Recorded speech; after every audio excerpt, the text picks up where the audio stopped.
예, 안녕하십니까. 방금 소개받은 원광대학교 한의과대학 김재효입니다. 저의 정체성이 누구에게는 보이고 누구에게는 보이지 않는 사실은 제 별명이 여러 개가 있는데 그중에 스스로한테 붙인 별명이 박쥐입니다.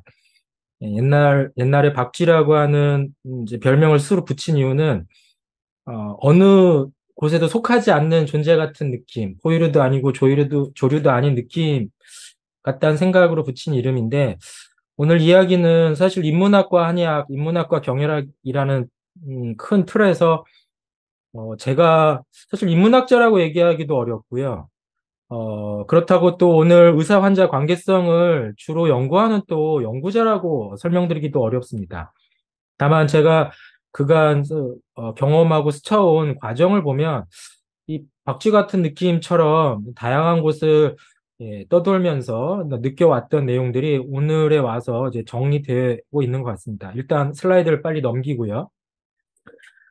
본격적인 오늘 얘기하기 전에 혹시라도 지금 이 화면에서 설문 가능하신 분들은 스마트폰이든 아니면 웹사이트 통해서 이 질문에 대해서 한번 의사와 환자의 관계성이 자침 치료 효과에 영향을 줄 거라고 생각하시는지 아니면 그렇지 않다고 생각하는지를 간단하게 OX 문제로 이제 드렸으니까 한번 답변 주시면 감사하겠습니다.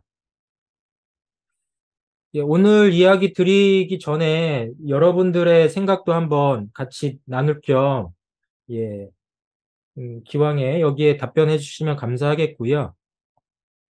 이제 이 답변하시는 과정에 이제 제가 결국 한의학이라는 이제 공부와 그다음에 이 경혈학이라는 주제 속에서 다양한 실험 연구 또 교육 또 다양한 관심을 탐구하는 과정에서 의사 환자 관계성이라고 하는 것을 떠올릴 때 저한테 다시 한번 이제 회상이 되는 책이 갑자기 의학인문의 스브규격이라는 챕터 내용이 떠올랐습니다. 처음에 한의과대학에 입학했을 때 입학 직전에 한 선배로부터 사사받듯이 공부를 하기 시작했던 이 스브 규격의 내용을 사실 이번 발표 준비하면서 다시 읽게 됐었는데 이제 읽다 보니까 제가 오늘 하고자 하는 얘기가 이 스브 규격에서 나타나는가 찾아봤을 때 사실 지금 말했던 어떤 유학적 토대 인문학적인 의미들 그리고 의료인의 어떤 자세나 아니면 의료인의 역할들 그리고 어떠한 어, 의료인의 그러니까 어떤 자질을 가지고 의학을 해야 되는지가 사실 의사 환자 관계성과도 깊이 관련된 내용이 아닌가 싶은 마음으로 이제 이 하나의 페이지에 스브기의 일부를 담아봤는데요. 지금 답변 주신 분들의 의견을 한번 이제 살짝 엿보도록 하겠습니다. 뭐, 10분의 대답을 지금 언뜻 들었는데, 일단 뭐, 참여하신 많은 분들 중에, 의사 환자 관계성이 자진 치료에 영향을 줄 것이라고 하는 부분에 대해서 그렇지 않을 거라고 답하신 분은 거의 없는 것 같습니다. 사실은 정해진 답 같은데, 그냥 그 정해진 답을 다시 한번 확인한 의미가 아닐까 싶으면서, 제가 오늘 드리는 얘기가 뭐 의사 환자 관계성이 자침 치료에 효과가 있냐 없냐의 OX 문제를 다루는 내용은 아닌 것 같습니다. 다만 저희가 이런 부분을 얼마나 우선순위에다 놓고 주목할 것인가가 사실은 그간의 어떤 경락과 경혈에 대한 실제에 대한 연구. 아마도 이제 조금 이따 김태우 교수님은 경락 경혈에 대한 실제론, 그러니까 존재론에 대한 의미를 또 해석해 주실 것 같은데, 그러한 의미에서 보면 우리가 이 의사 환자의 관계성을 염두에 두고 경락 경혈의 존재 또는 실제에 대해서 파악한다면 어떠한 방향으로 연구 탐구가 가능할까? 그리고 그렇게 진행되어 왔는가를 최근의 연구 동향들을 리뷰하면서 소개해 볼까 합니다. 사실 그 전에 요즘에 인공지능이 하도 핫해서 그냥 챗GPT에게 물어봤습니다. 챗GPT한테 의사 환자 관계성이 자침 치료 효과에 어떠한 함축적 의미를 담고 있냐고 질문을 던졌을 때, 챗 GPT는 전반적으로 다 중요하다. 심지어는 수가 체계, 그러니까 의료인 어떠한 의료에 있어서의 경제적인 의미에서도 의사 환자 관계성은 매우 중요하다. 특히나 자침 치료 중요하다라고 요약을 해줍니다. 네, 그 중에서도 가장 중요한 건 의사 환자 관계성의 신뢰와 소통이라고 하는 부분들을 매우 앞에다 내세운 것 같습니다. 사실 최근 들어서 자침 치료라고 하는 행위가 어떠한 근거 수준을 언급을 할 때 일부 영역에서 메타 분석을 통해서 높은 근거의 수준을 가지고 있지만 사실 대다수의 연구들은 아직 그 근거 중심에 있어서의 근거 수준이 취약한 측면이 많죠. 그런 측면에서 고전 한의학에서 언급한 경락의 이론 또는 경혈 그리고 그것을 활용한 임상 응용에 대한 EBM적 근거들은 사실 전반적으로 유효한 편은 아닌 것 같습니다. 그럼에도 불구하고 한국 사회의 특성상 한의학은 여전히 의료 체계에서 공적 의료 체계로서 그 역할을 다하고 있는 것이죠. 의사 환자의 관계성이라고 하는 게 근거 중심 의학에 어떠한 의미를 앞으로 부여할 수 있을까? 이 부분도 오늘 발표를 요약하는 과정에서 여러분이 추론해낼 수 있지 않을까 싶은 마음입니다. 사실 그 전에 저희가 자침 치료라고 하는 것이 어떠한 목적과 그 과정에 있어서의 가장 중요한 요소가 무엇인가를 먼저 드려볼까 합니다. 사실 여러분도 익숙하게 알겠지만 조기 치신이라는 말로 대도 되기도 하고 사실은 중국의 유명한 저명한 정단환이라는 친구 의학자를 통해서 자침 치료의 핵심이 되는 요소를 이 세 가지 요소로 언급하고 있다는 점에서도 우리가 자침 치료를 어떠한 의미로 해석할까를 이해해 볼 수 있을 것 같습니다. 사실 그동안의 영역에서는 이런 물리적 영역에 대한 부분에서의 신경해부학적, 신경생리학적 요소들을 고려하고 있었다면 오늘 제가 얘기 드리고자 하는 것은 정신감흥의 요소 안에 포함되어 있는 오늘날 표현으로 의사-환자 관계성이 아닐까. 그리고 그 과정을 통해서 나타나는 다양한 심리적 요인들이 작용하는 건 아닐까라고 생각해 봅니다. 사실 자침 치료라고 하는 것은 그냥 침을 찌른다라고 하는 어떠한 1차원적인 행위에 대한 결과가 아니라 홍도연 선생이 언급하고 있는 이제 고전 문헌에 대한 해석을 통해서 자침은 하나의 과정이라는 언급을 하고 있고 이 과정을 통해서 자극과 반응이라고 하는 측면으로 어떠한 자극의학이라는 자침 치료를 얘기하고 있습니다. 사실 자침 과정 전반을 세세하게 분석을 해보면 이 요소 안에 인간적 요소, 특히 의사 환자 속에서 일어나는 인문적인 요소와 문화적인 요소들이 결합되어 있는 다양한 요인들이 드러날 수밖에 없다고 생각을 합니다. 즉, 우리가 전통적으로 자연과학적 지식에 기반을 두고 존재하는 경락의 어떠한 대상적인 의미를 넘어서 결국 행위에 있어서의 의미도 되게 중요하다고 볼 수 있는 거죠. 그 중에 하나가 아마도 중간에서 언급되겠지만 듣기라고 하는 과정을 어떻게 해석하는가가 아마도 최근 들어서 심리학적인 측면에서 어, 중요하지 않을까 싶습니다. 최근 자침 치료에 대한 치료 기전을 특이적 효과와 비특이적 효과로 언급을 하고 있을 때 특히나 이 부분에서는 이제 저희 여기 같이 이제 이 워크숍에 와서 듣고 계시는 박경모 교수님이 가장 저명하게 이 연구를 활동하고 계신데 결국 비특이적인 효과에 대한 부분들을 우리가 점점 많이 강조하고 있는 것 같습니다. 한편 이 비특이적인 효과들은 최근 들어 신경과학적 연구에 있어서 시택타일 자극에 기반을 한 이런 정동, 사회적인 어떠한 자극이 실질적으로 의사-환자 관계성을 기반으로 해서 나타나는 치료 효과라고 하는 점을 제시하기도 합니다.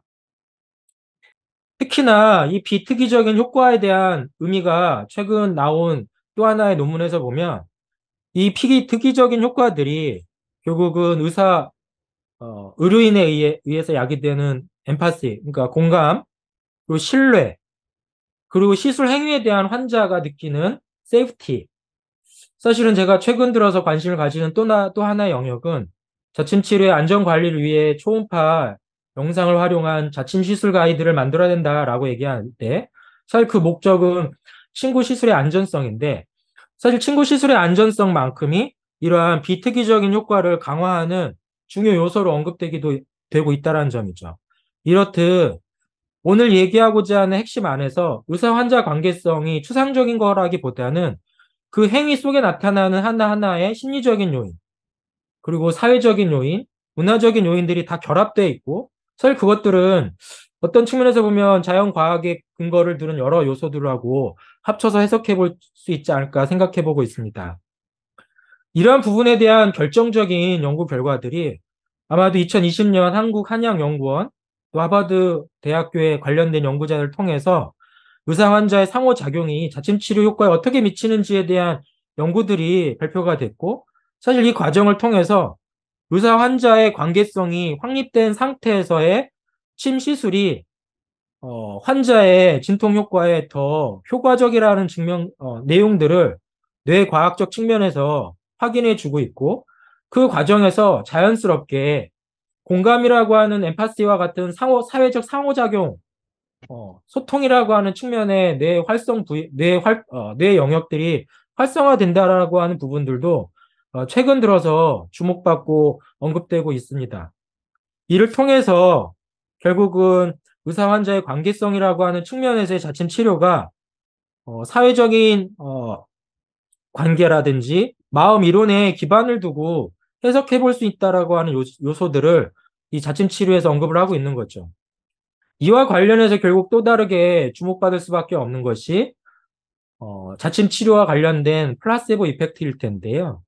아마도 미국의 테드 캡처 교수 연구진을 중심으로 하는 많은 연구자들이 아큐펑처와 관련된 요소 중에 플라세보에 대한 의미들을 회의적인 측면보다는 어떻게 보면 새로운 자침 치료의 기작을 이해하는 측면으로 설명하고 있는 것 같습니다.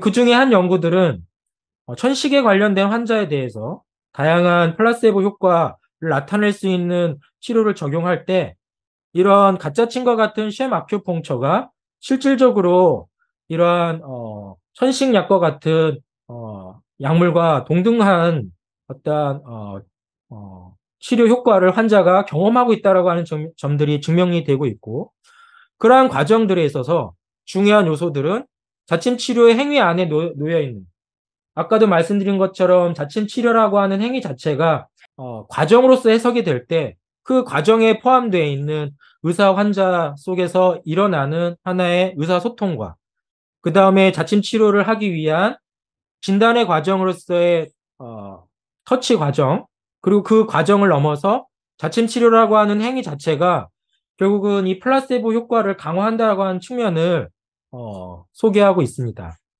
이러한 효과들은 실질적으로 단순한 플라세보 자침보다도 의사 환자의 관계성이 실제로 강화될 때 결국은 환자와 의사 사이의 의사소통과 상호작용이 강화될 때 자침 치료는 단순한 플라세보보다 더 높은 수준으로 효과가 나타난다는 점을 언급하는 점을 볼 때 플라세보라고 함에도 불구하고 의사와 환자가 공동의 작업을 통해서 나타나는 행위가 결국은 이러한 효과를 극대화할 수 있다는 점을 언급하고 있는 것이죠. 이러한 점에서 경희대학교에서 최근 주목하고 연구하고 있는 팬텀 아큐펑처라고 하는 맥락적 설명을 통해서 환자로 하여금 자침 치료를 경험하는 것처럼 그러한 아큐펑처의 크레디빌리티와 그 다음에 대체 감각을 느끼게 함으로써도 실제로 신체화된 변화를 야기하고 신체화된 변화를 넘어서 그에 상응하는 치료 효과를 환자가 경험하게 된다라고 하는 점을 소개하고 있는 것 같습니다. 이러한 점에 주목할 때 이러한 측면들이 단순하게 심리학적 효능을 넘어서 우리가 그동안 새롭게 인식하고 있는 내수용 감각이라고 하는 영역이 실제로 의사 환자 관계성을 통해서 촉진될 수 있다라고 하는 요소들도 얘기함으로써 하행성, 상행성에 관련된 내수용 감각이 이러한 의사 환자 관계성을 염두에 둔 이런 위학적인 효과들 또는 가짜 친과 같은 효과들을 극대화할 수 있다는 점인 것이죠. 이러한 점을 통해 리얼 아큐펑처의 물리적 효과와 함께 우리가 의사 환자 관계성이 자침 치료의 중요한 요소가 될 수 있다라고 하는 점이 오늘날의 연구에서 계속 규명되고 있는 것 같습니다.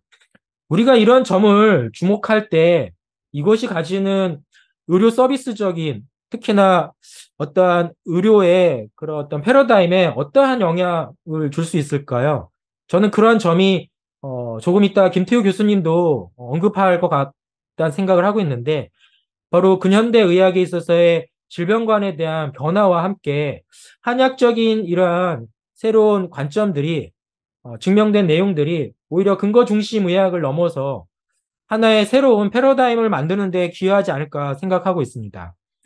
근현대 의학이 19세기, 20세기를 거쳐오면서 존재론적 질병관을 중심으로 해서 태동하고 발전해 왔다면 그를 통해서 질병을 범주화하고 그 범주화된 질병관을 통해서 환자를 진료하고 치료하고 있었다면 그 한계 속에서 나타나는 문제를 해결하고자 병태생리학의 대두 또는 생태학적 질병관이 점차 등장함으로써 최근에 다양한 관점의 어떠한 질병관이 이러한 심신의학을 비롯한 정신신체의학 등등에서 몸과 마음에 대한 상호작용으로서 인간의 질병 또 증상을 해결하는 데 관심을 두고 있는 거죠. 사실 이러한 문제들은 이미 근현대 의학의 부작용을 언급한 몇몇 철학자와 인식론에서 찾아볼 수 있을 것 같습니다. 대표적으로 근대의학의 탄생이라고 하는 지점으로서 근대의학의 문제점을 지적한 미셸 푸코라고 하는 철학자는 의료라고 하는 걸 하나의 의료 권력으로서 설명하면서 환자를 대상화하고 또 이 과정에서 의료라고 하는 권력이 일방적으로 치료를 강요하는 과정으로서 환자가 소외될 수밖에 없는 구조를 지적하고 있습니다.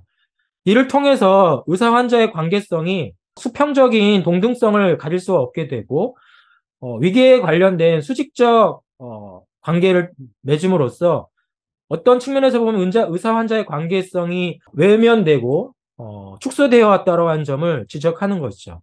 특히나 이러한 과정을 통해서 근현대 의료의 대표적인 사례를 질병을 대상화해서 인간을 치료하는 것이 아니라 인간에 내재된 특정한 질병을 선택적으로 치료한다라고 하는 결국은 인간에 대한 문제에 대한 문제를 외면하고 있는 게 아니냐라고 하는 얘기를 하고 있습니다.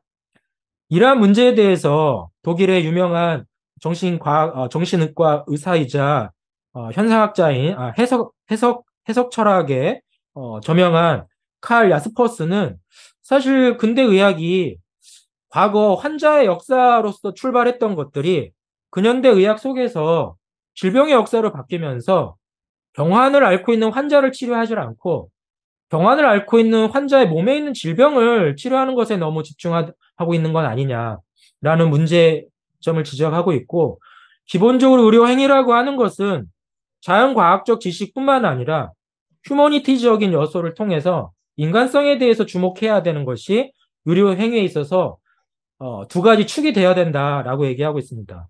그럼에도 불구하고 근현대 의학이 전문화, 조직화, 기능화, 경영하라는 과정을 통해서 의사라고 하는 주체, 환자라고 하는 주체가 결국은 대상으로 추락했다라고 하면서 이 과정에서 결국 의사들은 환자의 고통을 제대로 파악하지 못하고 있다라고 하는 것을 문제의식을 얘기하고 있습니다. 결국 근현대 의학은 질병을 고통을 받는 환자에 관심을 둔 것이 아니라 그 고통의 원인이 되고 있다고 하는 통증으로 환원하고 이 통증에만 집중하는 하나의 과정으로서 연구하고 임상적 실천을 하고 있는데 결국 의료라고 하는 문제는 본질적으로 고통을 겪는 개인에 대한 문제 그리고 이 고통은 인간성 파괴에 대한 위협과 그에 대한 인식에서 발생되는 고통의 문제 또 고통은 결국은 육체에 대한 문제뿐만 아니라 인간 전반적인 인지, 감정, 육체적, 영적인 부분까지를 고려한 고통의 문제를 관심 있게 다뤄야 된다라고 하는 지점으로서 고통을 벗어나게 하는 과정에 의사는 바로 이러한 지점에 인간의 통증이 아닌 인간이 겪는 고통에 대해서 주목해야 된다라고 설명하고 있습니다. 사실 이러한 논지는 저는 한의학이 가지고 있는 고유한 정체성을 다시 한번 되새김질할 수 있는 요소가 아닌가 싶습니다. 사실 방금 말씀드린 것처럼 질병을 대상화하는 의료인은 사실은 세조의 의학론에 따르면 어떤 측면에서 보면 질병은 하지만 결국 사람은 해칠 수밖에 없는 그러한 낮은 수준의 의사라는 얘기를 하는 거고, 방금 말한 것처럼 고통을 받는 인간에 대한 근본적인 문제를 해결하는 데 노력하는 의사라면 결국 가장 높은 수준의 의료를 제공할 수 있는 게 아닌가라는 얘기를 하고 있는 것이죠. 사실 이러한 취지가 오늘날 근현대 한의학, 특히나 친구의학에서 여러 곳에서 공존했다라고 하는 점을 지금에 와서 깨닫게 됩니다. 사실 지금 오른쪽에 있는 사진은 제가 1992년에 아무 생각 없이 사암침법 공부하다가 의료봉사하던 장면의 사진인데요. 사실 이 뒤에 써야 있는 이 글자가 당시에선 무슨 의미인지 하나도 모르고 있었습니다. 사암침에 가지고 있는 기술적인 노하우에 집착한 나머지 사실 여기에 네 가지의 큰 명분이라고 하는 것에 대해서 주목하지 못했었는데요. 최근 들어서 여기에 나와 있는 실정의 부침, 결국은 감정의 상태, 흐름을 살펴야 된다라고 하는 것이 이 자침 치료의 핵심적인 요소였다라는 것을 사실 의사 환자 관계성을 고민하면서 다시 한번 인식하게 되었습니다. 이러한 측면으로 고전에 대한 해석을 하다 보면 우리는 그간 잘못 이해하고 있던 지점에 대해서 어떤 새로운 인식론을 새로운 해석들을 찾아낼 수 있는 것 같습니다. 대표적인 게 감흥이라고 할 수 있는 요소죠. 사실 조금 있다가도 얘기하겠지만 우리가 듣기라고 한 요소의 가장 핵심적인 요소가 감흥입니다. 감흥이라는 개념이 어떻게 등장했는가를 보면 결국은 회남자에 있는 문귀에서 사물과 사물, 인간과 동물, 인간과 인간 사이에서 나타나는 심리적 상호작용, 말하지도 않고도 서로가 느끼는 그런 공감이라고 하는 부분들이 결국은 맥락적으로 연결되어 있다는 거죠. 이러한 측면들을 오늘날 심리학자인 리처드 리스벳은 생각의 지도라는 연구를 통해서 결국 동양의 사고와 서양의 사고의 핵심의 차이는 동양은 맥락적 사고를 통한 결국은 사물을 바라보는 인식론이 등장한다라고 하는 것이죠. 바로 이러한 특징들이 한의학의 고유한 특징으로서 감흥, 특히나 기와 관련된 요소에서 계속 반복되고 있었다는 점이죠. 그리고 이러한 요소들을 극대화하기 위해서 자침치료의 선제적인 조건으로서 결국은 의사가 가져야 될 마음가짐, 앞서서 설명드렸던 청단한 선생의 자침치료의 세 가지 요소 중에 정신집중, 또 의사 환자의 관계성과 관련된 정신감흥의 요소들이 황제내경을 비롯한 자침치료의 의료인이 가져야 될 선결 조건으로 언급하고 있는 것이죠. 이러한 요소들은 단순하게 지식이 아니라 이 지식을 제대로 체현하는 역할로서의 의사가 가져야 될, 습득해야 될 중요한 내용들이었습니다. 그러한 내용들은 기술의 수준이 아니라 의사와 환자의 관계가 전제가 돼야만이 자침 치료의 의미가 제대로 전달될 수 있다라고 하는 것을 강조하고 있는 것이죠. 그러한 측면들을 보여주는 하나의 동영상을 잠깐 보고 넘어갈까 합니다. 사실 환자의 마음 상태를 편안하게 하고 분신을 해야 된다라고 하는 자침 치료의 요소들은 지금 이 소아과 의사가 어린 아이에게 주사를 놓기 위해서 하는 행위하고도 연관되어 있는 것 같습니다.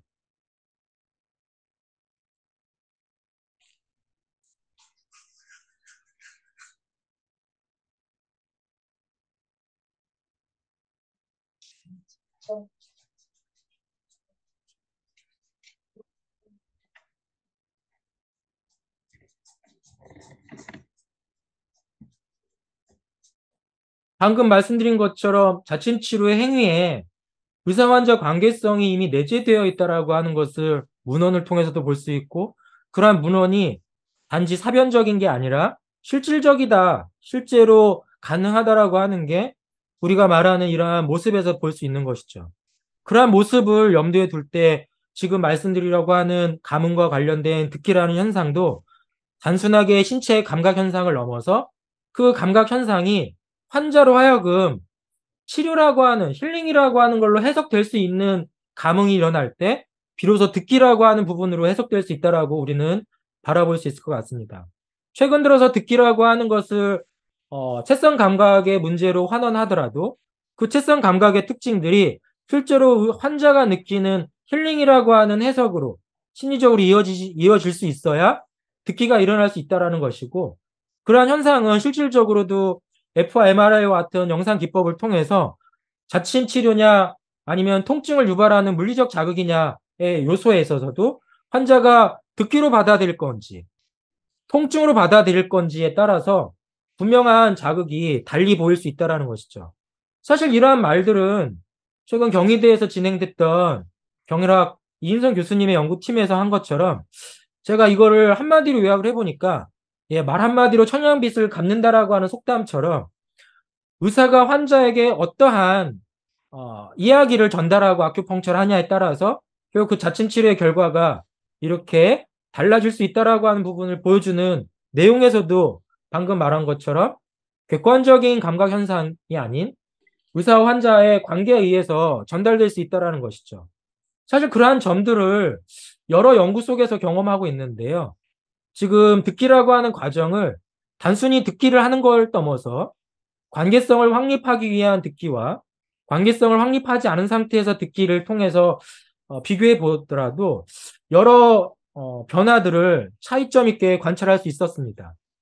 이러한 측면들을 오늘날 생의학적, 특히나 뇌과학적인 측면에서 관찰하더라도 의사-환자 관계성을 플라세보의 특징으로만 보기에 넘는 더 중요한 의미들을 담고 있는 것이죠.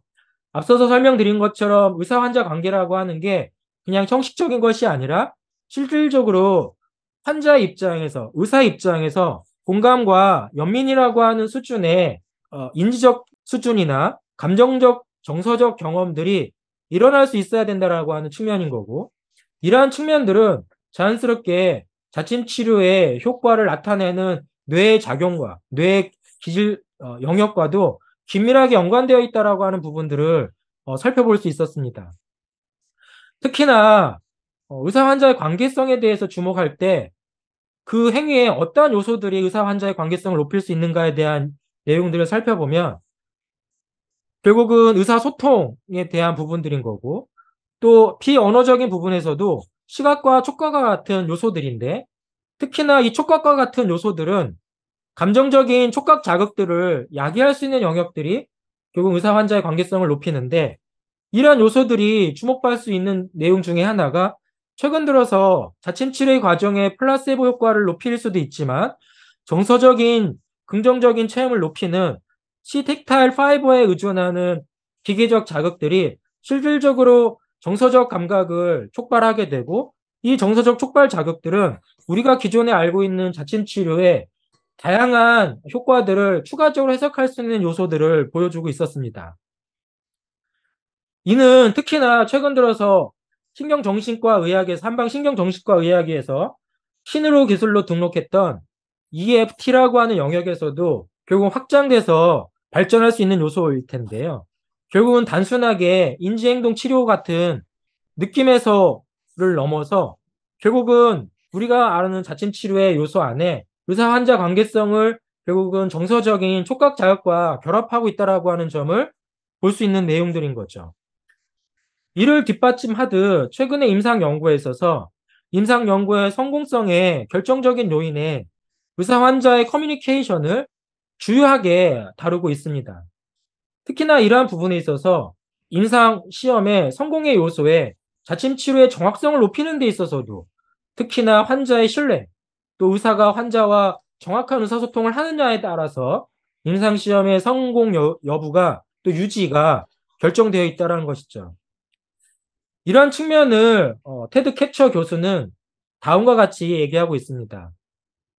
저는 과거에 김태우 교수님하고 이야기할 때 한약 요소 안에 메를로 퐁티라고 하는 철학자가 얘기했던 현상학적 접근법이 한약의 임상의료에 중요한 해석 요인으로 작용할 수 있을 거라고 했는데, 바로 테드 캡처 교수도 우리가 말하는 자침 치료와 그리고 그러한 플라세보와 관련된 의학 효과 안에는 결국은 환자가 육화된 존재 안에서 실시간으로 경험하는 지각적 알아챔과 그리고 그러한 경험들이 뗄 수 없는 밀접한 관계를 의사-환자 관계성과 요구되는 다양한 요소 속에서 찾아볼 수 있기 때문에 우리가 앞으로 자침치료의 연구에 있어서 자연과학적 연구 방법이라고 하는 어떤 그러한 토대 안에서도 이러한 현상학적 기반의 인식론을 활용한 질적 연구를 해야 된다라고 하는 것을 제안하고 있는 것입니다.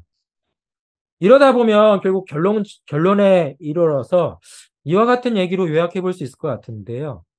우리가 자침 치료라고 하는 과정에서 어떠한 경락과 경혈에 대한 근거를 에비던스 베이스라고 하는 사이언티픽, 과학적 근거에서만 찾는 것이 아니라 결국은 인문학적이고 사회과학적인 측면에서 맥락과 그 다음에 이야기라고 하는 과정을 통해서 자침 치료의 의미를 찾을 수 있고 또 그 과정에서 자침 치료라고 하는 것은 하나의 단일한 행위가 아니라 복잡한 요소가 결합되어 있는 하나의 의식처럼 다뤄질 수 있다라고 얘기하는 것 같습니다.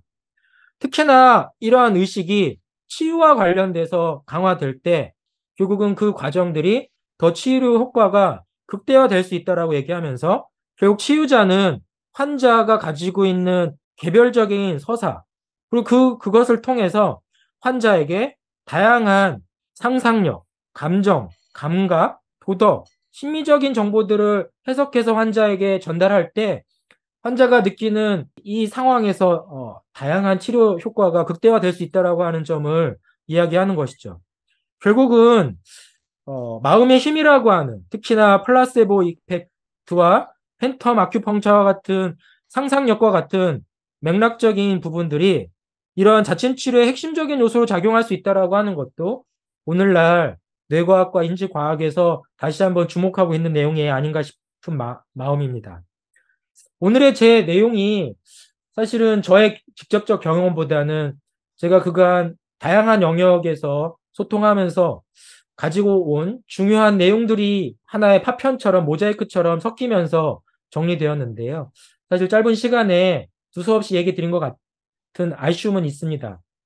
다만 우리가 말한 것처럼 경락경혈의 실험적 연구 과정에 있어서 그것이 어떤 근거를 만들어낼 때 여기에서 우리가 한편으로 소외하고 외면해왔던 의사-환자 관계성에 대해서 함께 더 주목하고 이것을 좀 더 우선순위에 테이블에 올려놓는 노력들을 할 때 자연과학과 인문사회적인 결합을 통해서 한의학이 새로운 의료 패러다임에 더 다가갈 수 있지 않을까라는 마음으로 오늘의 제 발제 이야기를 마무리하고자 합니다. 예, 경청해 주셔서 예, 감사합니다.